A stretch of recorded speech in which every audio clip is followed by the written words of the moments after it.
Residen asimismo en estos bosques las llamadas aves lira. La soberbia ave lira macho posee uno de los más magníficos abanicos de plumas de cola que pueden verse en un ave cuando despliega majestuosamente sus largas plumas formando un bello arco sobre su cuerpo. Cada macho se establece en un extenso territorio de hasta media milla de espeso bosque y dentro de esta área defendida construye varios montículos de tierra sobre los cuales efectúa diariamente sus despliegues.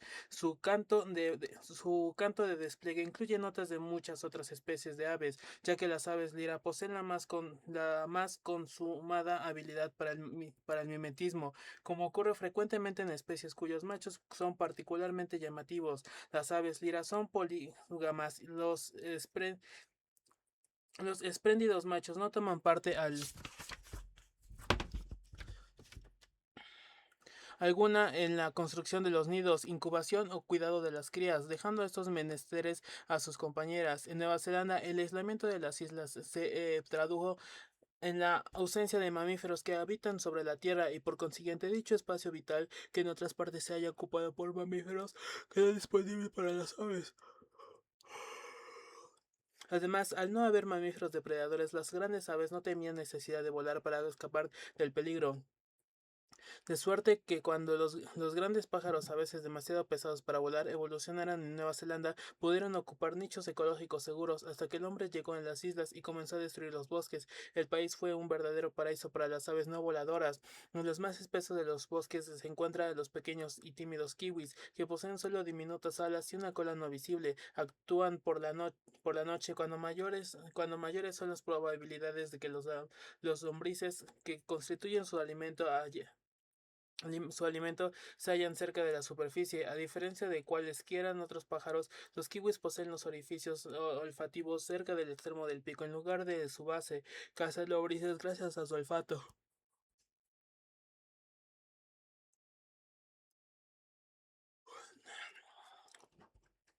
Husmeando como sabuesos con plumas, pegando sus picos al suelo. Otro pájaro nocturno de Nueva Zelanda es el cacapo.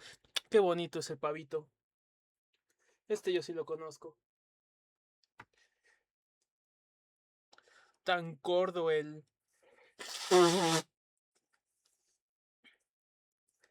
cotorro beso. Es raro actualmente,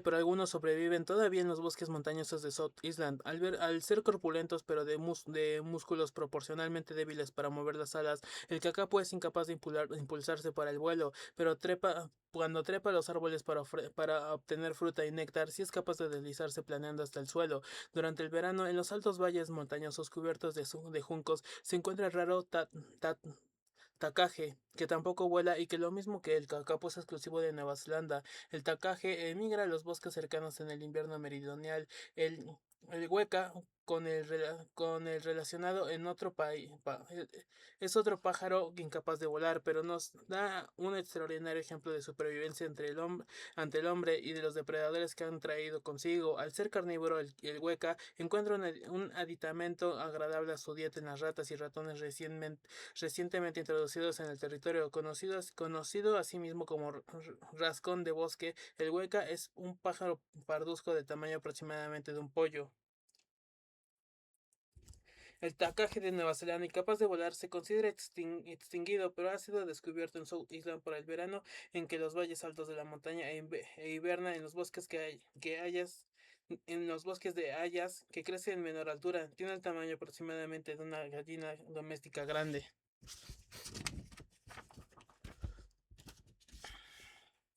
Esta red alimenticia de un bosque de hoja caduca es la típica de los bosques naturales de árboles de madera durante la parte oriental de Norteamérica y muy similar a la de los vastos bosques europeos. La diversidad de árboles es mayor que en los bosques de coníferas,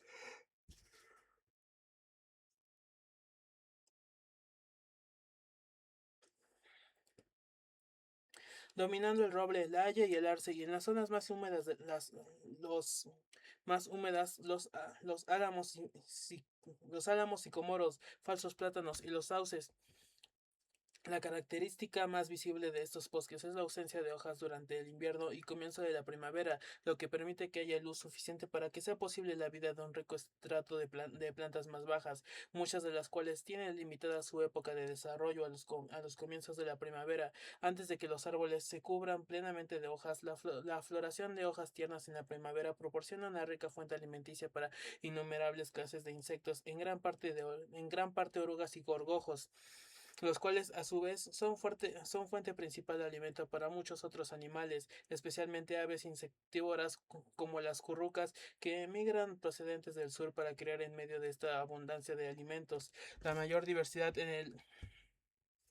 en la fauna de estos bosques en comparación con los de coníferas es el resultado directo de una mayor riqueza y variedad en la estructura de la comunidad vegetal. También es mucho mayor el número de eslabones que intervienen en el conjunto de la red alimenticia, lo que tiende a su vez a alimentar la fluctuación en el número de individuos de cada especie.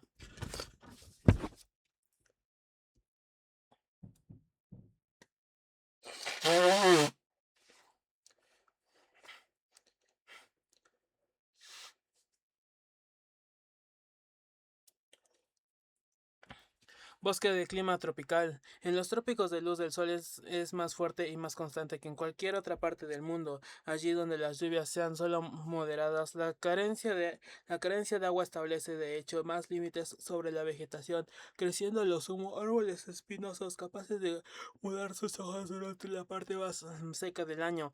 Si la lluvia es abundante pero estacional, el resultado de un bosque más lozano de vientos monzónicos. Si la lluvia es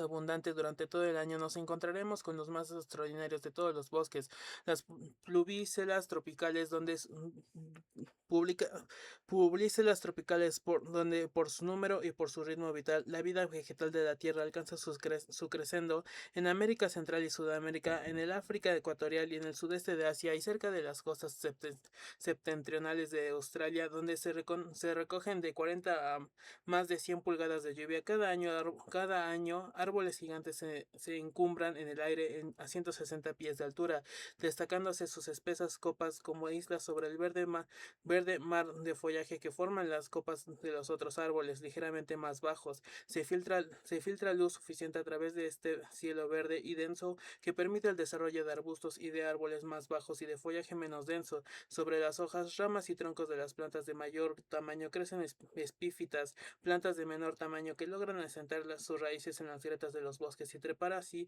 hasta donde la luz es más brillante que en la superficie del suelo. Las plantas trepadoras tienen sus raíces en la tierra y utilizan los árboles como soporte, proyectando sus tallos con frecuencia más gruesos que el brazo de un hombre, a través del techo verde en dirección a la luz. Allí donde un árbol gigante ha caído, nuevas plantas florecen brevemente sobre la tierra antes de que las ramas y hojas que crecen rápidamente oculten de nuevo el cielo. La variedad de vida vegetal es asombrosa. En el bosque del clima templado medio existen aproximadamente dos especies de árboles. En una pluviselva pueden haber más de 400. La mayoría de los árboles de la pluviselva son de hoja perenne, con hojas coriáceas de color verde oscuro que caen cuando envejecen y que son reemplazados en toda época del año. Algunos árboles mudan a la vez todas sus hojas, ocurriendo esto a intervalos irregulares. Sin embargo,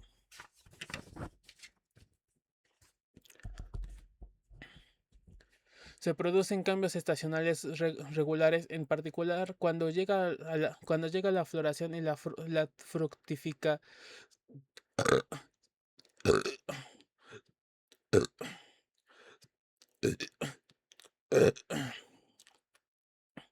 Y la fructificación. Esto significa que aunque el bosque tropical proporciona grandes cantidades de alimento para los animales que viven de néctar y de frutos, su disponibilidad fluctúa y estos animales es probable que tengan que desplazarse en amplios límites durante el año para sobrevivir. La vegetación de las capas altas del bosque protege del calor del sol y del viento. Las partes más bajas, bajo el dosel formado por las copas de los árboles, la temperatura permanece uniforme y la humedad es elevada y constante constante de todos los entornos terrestres. Ese es el más regular e invariable. Por consiguiente, es también el que plantea el menor número de problemas a los animales.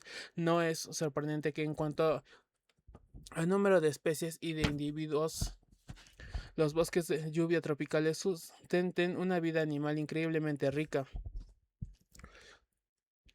Solamente sobre el suelo es relativamente escasa la vida animal. Esto obedece a que el calor y humedad constantes aseguran una rápida y completa putrefacción de las hojas caídas, con el resultado de que el suelo no es muy rico en humus nutritivo como fuente de alimento animal. Es tan grande la productividad biológica del bosque y tan rápido el cambio de cualquier materia vegetal usada que queda poco para sustentar la vida en la superficie de la tierra. Como compensación, el lecho de hojas que cubre esta y las grietas protegidas entre las raíces de las plantas espitíficas colgantes hierven de vida. En el aire húmedo medran animales pertenecientes a grupos que en otras partes solamente viven en el agua. Gusanos planos de brillantes colores y de hasta 20 pulgadas de longitud se deslizan sobre las hojas húmedas en busca de sus presas. Las sanguijuelas cuelgan apenas visibles, dispuestas a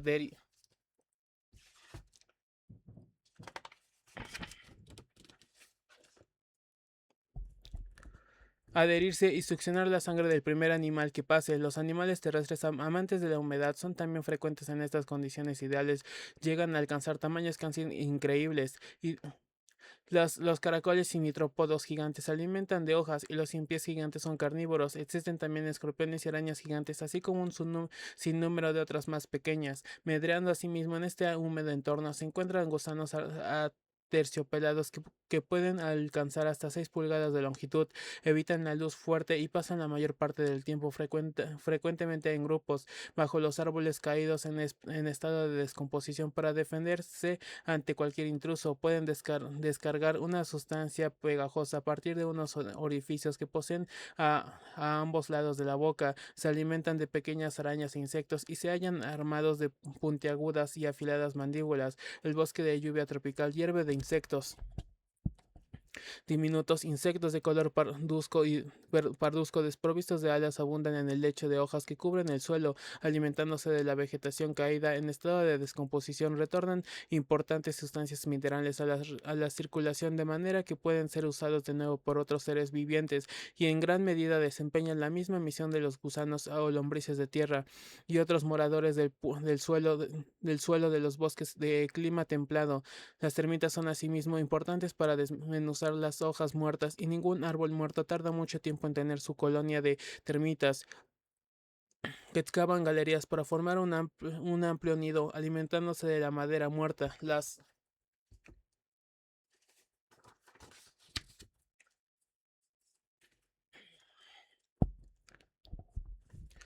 Las termitas son capaces de digerir la madera porque poseen el intestino poseen en el intestino colonias de diminutos animales unicelulares protozoos que desmenuzan la madera tragada por las termitas de forma que pueden ser luego absorbidas y utilizadas por estas.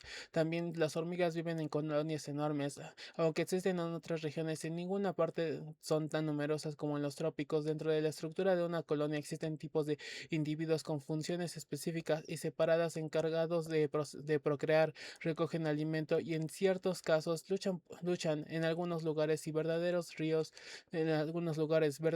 ríos de hormigas se desplazan en enjambres en el suelo del bosque atacando y devorando prácticamente todo animal que encuentran a su paso. Otras especies viven más específicamente a base de hongos cultivados por ellas mismas. Algunas colonias de hormigas vagan continuamente portando consigo sus larvas y crisálidas. Otras constituyen nidos, algunas veces uniendo entre sí grandes hojas con hilos de seda producida por sus larvas. Por sus larvas los escarabajos herbívoros son también numerosos. En los bosques de África habita el insecto más grande del mundo, el escarabajo Goliat, que llega a alcanzar el tamaño de un paquete de cigarrillos. Grandes libélulas iridiscentes revolotean de acá para allá en los claros, alimentándose de diminutos dípteros que danzan en los pantanos.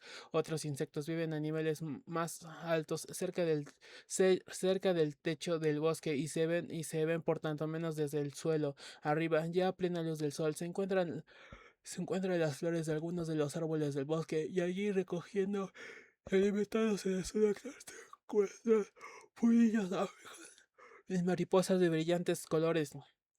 Una vez más el bosque de lluvia tropical se nos muestra como un hogar de gigantes. Sus mariposas llegan a tener una envergadura de 10 pulgadas y las polillas pueden ser mayores aún. El húmedo y cálido entorno y la exuberante vida de invertebrados proporcionan condiciones ideales para ranas y sapos, y algunos de estos son también verdaderos gigantes. La rana más grande del mundo es la rana Goliat, habitante de algunos bosques africanos, cuyo cuerpo alcanza las 13 pulgadas de longitud. El sapo más grande del mundo alcanza a su vez las 9 pulgadas y se encuentra en los bosques de Colombia y Ecuador. En América del Sur, otras especies casi tan grandes viven sobre el suelo húmedo de los bosques de Brasil y Malasia. Las ranas arborícolas son también comunes en los bosques tropicales, pero son de menor tamaño por cuanto han de ser capaces de soportar su propio peso, mientras cuelgan de hojas o ramas por medio de los órganos de adherencia que poseen en sus dedos. Muchas de estas ranas pueden cambiar de color para camuflarse contra cualquier fondo natural, y algunas de las ramas sudamericanas poseen glándulas venenosas, la piel como defensa contra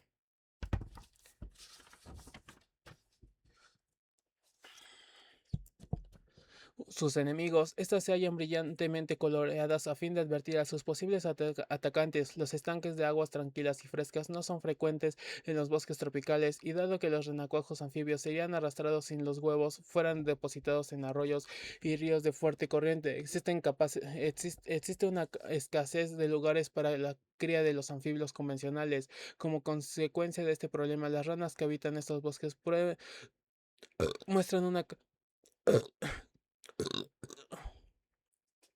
muestran una capacidad de adaptación al medio que no tienen paralelo en otros lugares. Algunas ranas arborícolas adhieren sus huevos en las hojas que cuelgan sobre los ríos, de tal manera que solo tendrán que contender contra la corriente los renacuajos que salgan de ellos y que saben nadar. Otras depositan sus huevos en las bolsas de agua formadas en agujeros de troncos podridos, o incluso en la copa que forman las hojas de una planta de plantas de gran tamaño del universo de gran tamaño del universo al tallo.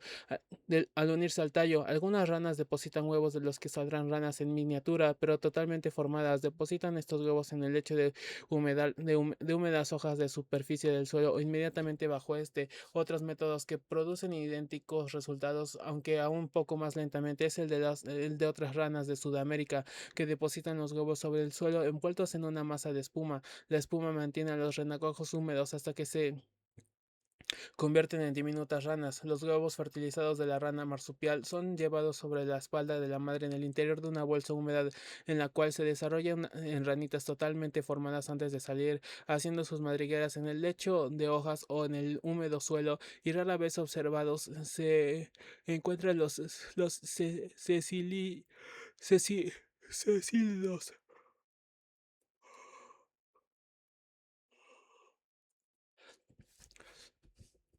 Anfibios semejantes a gusanos, apodos con pequeños y casi siempre inútiles ojos. La mayoría de ellos son de color parduzco, lo cual es comprensible en animales que pasan la mayor parte del tiempo bajo tierra, pero sorprendentemente unas cuantas especies presentan vivos colores, con una piel azul frente o rayas amarillas brillantes a los lados del cuerpo. Sus hábitos de alimentación no son bien conocidos, pero parece probable que se nutran de insectos y otros invertebrados. Algunos cecílidos parecen crías y otros, en cambio, depositan sus huevos en el suelo. En algunos casos, los renacuajos culebrean hasta el agua cercana cuando salen de los huevos, pero para entonces han perdido de ordinaria sus agallas, con lo que aunque pasan algún tiempo en el agua antes de subir a la superficie para respirar, el cálido entorno en los bosques tropicales es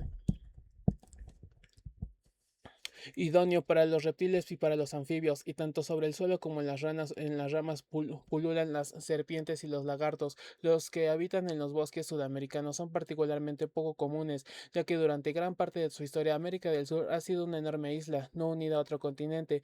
En razón de este aislamiento, los reptiles y otros animales de América del Sur son solo superados de diversidad y rareza por los de Australia. En ninguna otra parte, por ejemplo, son las iguanas, lagartos de largas colas tan abundantes y diversos. De De hecho, solamente se encuentran en América en unas pocas islas aisladas tales como Madagascar y Fiji. En todas las demás zonas del trópico, su nicho ecológico es ocupado por otra familia de lagartos, los agámidos, de aspecto y hábitos bastante similares. Como desarrollan su actividad durante el día, los iguanas poseen una vista aguda durante el cortejo de la hembra, despliegan generalmente señas visibles prominentes y con frecuencia de mucho colorido, aunque también pueden exhibirlas como amenazas cuando defienden su territorio contra los intrusos.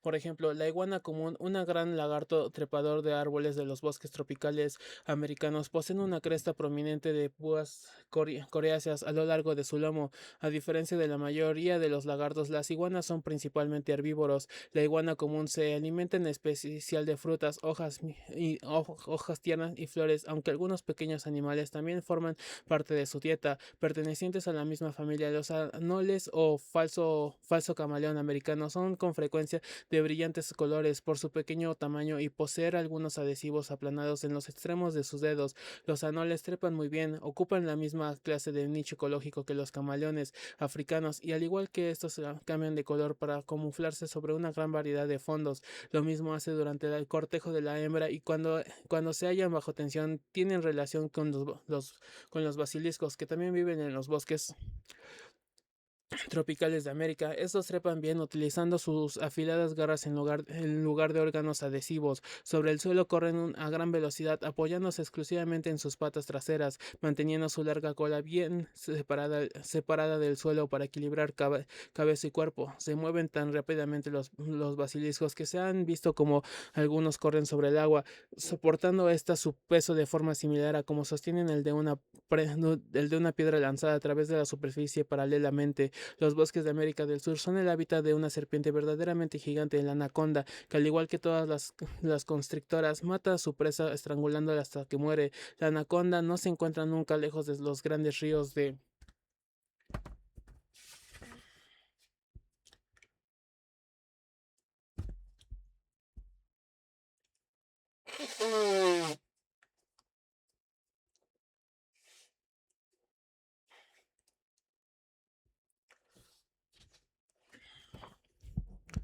Los bosques entre las espesas ramas sorprenden como su enorme y moteado cuerpo puede pasar casi inadvertido mientras descansa digiriendo su última y copiosa comida o acechando su próxima víctima. La más larga anaconda que jamás se haya medido tenía más de 37 pies de longitud, aunque el promedio es de menos de 20 pies. Estas variaciones se deben al hecho de que no puede realmente hablarse de una serpiente totalmente desarrollada, ya que las serpientes continúan creciendo mientras viven mudando su escamosa piel a intervalos. Las serpientes venenosas nunca son tan grandes como las constrictoras, ya que dependen del veneno y no de su peso y fortaleza para vencer a sus presas. Pese a su mayor tamaño, son ya suficientemente mortíferas. Entre las que habitan en los bosques tropicales de América se encuentran la mampare o bushmaster y la serpiente punta de lanza, provistas ambas de un veneno mortal. Los bosques constituyen por muchas razones el hábitat más idóneo que para las aves. Como quiera que los bosques del centro de Sudamérica ocupan vastas extensiones y son muy variados a su carácter, desde los bajos bosques ribereños a los más fríos y abiertos a las faldas de la montaña. Hay en ellos una riqueza casi increíble de vida avícola. Los numerosos miembros de la familia de los guacamayos, por ejemplo, llenan el bosque con sus roncas voces mientras graznan, chararean, chacharean, charlan y se chillan unos a otros. Cuando vuelven entre los árboles en busca de alimento, ponen una rica nota de color al techo del bosque con su brillante plumaje, que en ocasiones es incluso chillón. La mayor parte de los guacamayos se alimentan de semillas, tienen la parte superior e inferior del pico articulados con el cráneo, lo que constituye una excepción entre las aves, y ellos le proporcionan un poder verdaderamente terrible a la hora de abrir incluso las semillas más duras. El aracanga, el mayor guacamayo tropical americano, es un ave de vivos colores y larga cola que puede alcanzar hasta 3 pies de longitud. Puede hacerse fácilmente con las semillas más grandes. y resistentes y es capaz de partir una nuez de Brasil no con una fuerza violenta y explosiva, sino con una lenta determinación que exige una fuerza mayor y controlada. Como quiera que las variedades de guacamayos americanos tropicales difieren ampliamente de su tamaño, las distintas semillas disponibles como alimentos se hallan totalmente explotadas. Hay muchas especies de guacamayos del Amazonas y de comunes que difieren a los ojos humanos solamente en pequeños detalles de tamaño y colorido. Sin embargo, es indudable que estas diferencias sí son importantes para las aves, cuando existe la posibilidad de que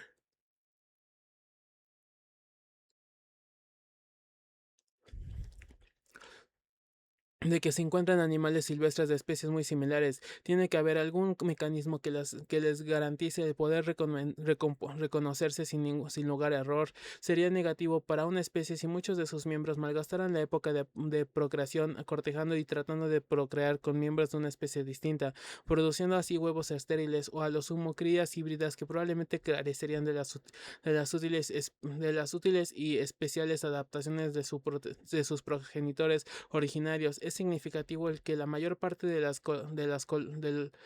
colores y marcas distinguen las diversas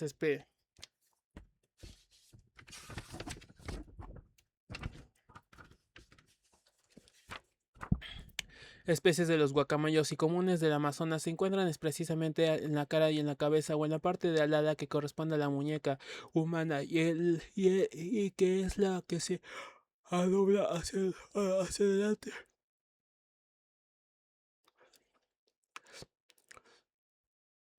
Hacia adelante cuando pliegan las alas para descansar. En esta posición son evidentes las señales por las cuales los guacamayos pueden reconocer instintivamente a los miembros de su propia especie. Los guacamayos americanos tropicales representan una situación fascinante para los ecólogos, ya que en general se consideran que si dos especies compiten por un mismo nicho ecológico en la misma área, es casi seguro que una tenga más éxito y más éxito y medre a costa de la otra. La abundancia de agua de guacamayos parece indicar que cada especie se haya adaptada para un distinto modo de vida en los bosques tropicales, pero no se conoce hasta ahora la naturaleza principal de los nichos ecológicos que ocupan cada uno. Si no fuera por la abundancia de especies, la cosa podría resultar un poco más clara en el caso de los colibríes. Los miembros de esta familia que se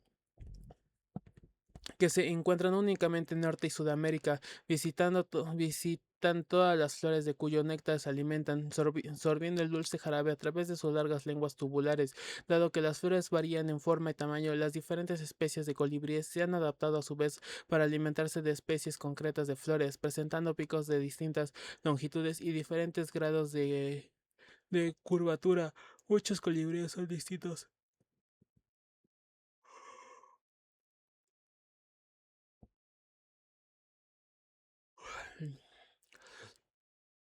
El menor es el zunzún de Cuba, el más pequeño pájaro existente, cuyo nido no es mayor que un dedal. Incluso en los bosques cálidos es difícil para un animal tan pequeño mantener el calor corporal durante la noche, cuando no puede ver con suficiente claridad para buscar alimento con el que poder reemplazar la energía térmica perdida. Por esa razón, la temperatura de los colibríes de menor tamaño desciende por la noche para reducir la pérdida de calorías y, aminorar así el riesgo de insanición, com- compitiendo en parte con los colibríes por la obtención de alimento. El azucarero americano tiene un pico delgado con el que perfora la base de las flores y extrae luego el néctar valiéndose de su lengua que es semejante a un cepillo. De este modo pueden extraer el néctar de algunas flores que se resistían a muchos colibríes, pero en otros casos estos tienen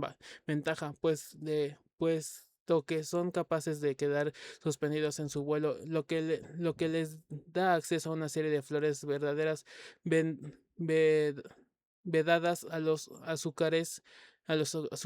Es razón de sus hábitos alimenticios. Los azucareros son importantes para transportar el polen de algunas cajas, de algunas clases de árboles. Los pájaros frugívoros de mayor tamaño de los bosques de Sudamérica pertenecen a un grupo que no se encuentra en ninguna otra parte, pues aunque se hallan pájaros frugívoros con adaptaciones similares en los bosques tropicales de África África y Asia, pertenecen a una familia totalmente diferente. Los pájaros sudamericanos que ocupan este nicho ecológico son los tucanes, que utilizan sus enormes picos para recoger frutos de los extremos delgadas ramas que no soportarían su peso, mostrando considerable habilidad para arrojar la fruta recogida con la parte delantera del pico a la parte trasera del mismo y poder así tragarla.